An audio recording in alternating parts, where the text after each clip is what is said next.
Hello folks, and welcome back to the start of another case mod. Now this time Corsair got in contact with us wanting to do a crazy build to coincide with the release of Vampire the Masquerade Bloodlines 2.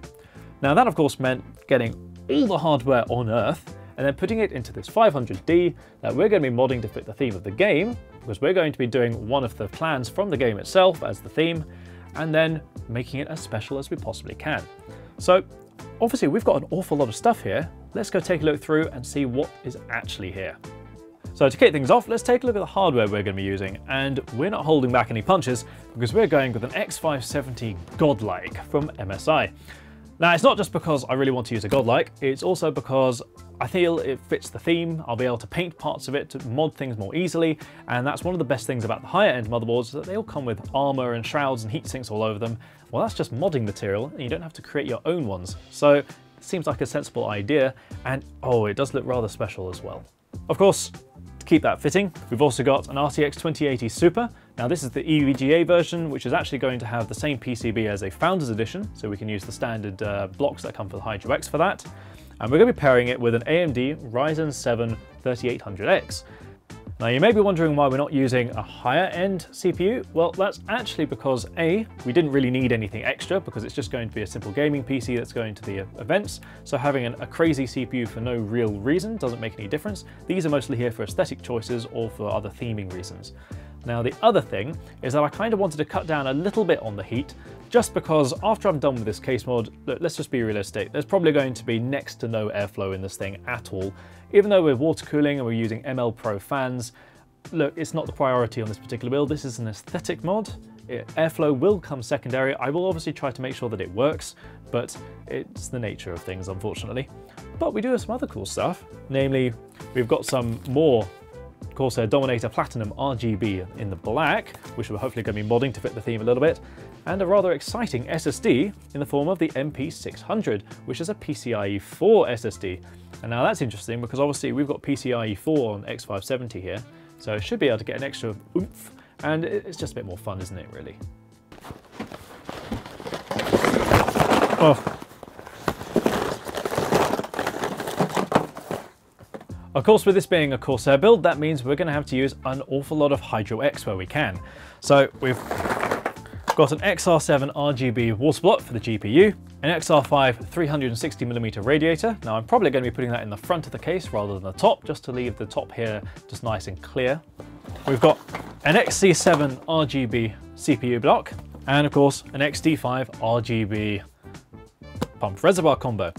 Now, I'm not actually planning on using this particular one because once I've done some of the mods that I'm intending, there's not going to be a huge amount of room left. So what instead I'm going to do is take this apart and use it in a distro plate instead. And of course, here is the world's supply of fittings. So if you can't ever get any Corsair fittings, this is why they're all in my workshop. So with all the hardware now taken care of, what are we going to be doing with the case itself and how are we going to be matching it with the build? Well, let's take a closer look at it.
So as you can see, we've got basically nothing left. But this is great, because now I can remake all the panels in exactly the way that I want to have them. So I will be keeping the doors. They've been taken off so that I can add the hinges later on.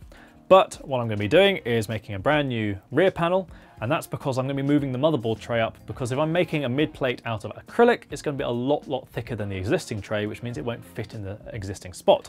So I need to make a new rear panel, I need to make a new side panel, a new mid plate, and of course we've got this power supply shroud that's going to be made out of these sort of sofa cushions and things. So we kind of lined up all the test pieces just to see what it kind of looks like, and I'm getting quite excited. So this should be a good fun operation. I'm going to be putting wood along the top here, maybe adding a little bit of engraving if I have time. If not, I'm just going to try and see if I can sculpt it to make it look a little bit more like a 500D. So whilst it will have basically nothing from a 500D at the end of it, it will still sort of look reminiscent of one. So I think that's one of the more interesting points about these kind of case mods. Whilst you may be basically throwing away everything that it did come with, at the end of the day you're going to end up with something which is still going to have a bit like a spiritual successor of the case.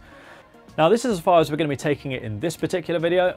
I now need to jump into CAD and do all the drawing up of all the final parts and get some plans going for how I'm going to tackle things like the power supply shroud and the mid plate and all of the reservoirs and stuff like that.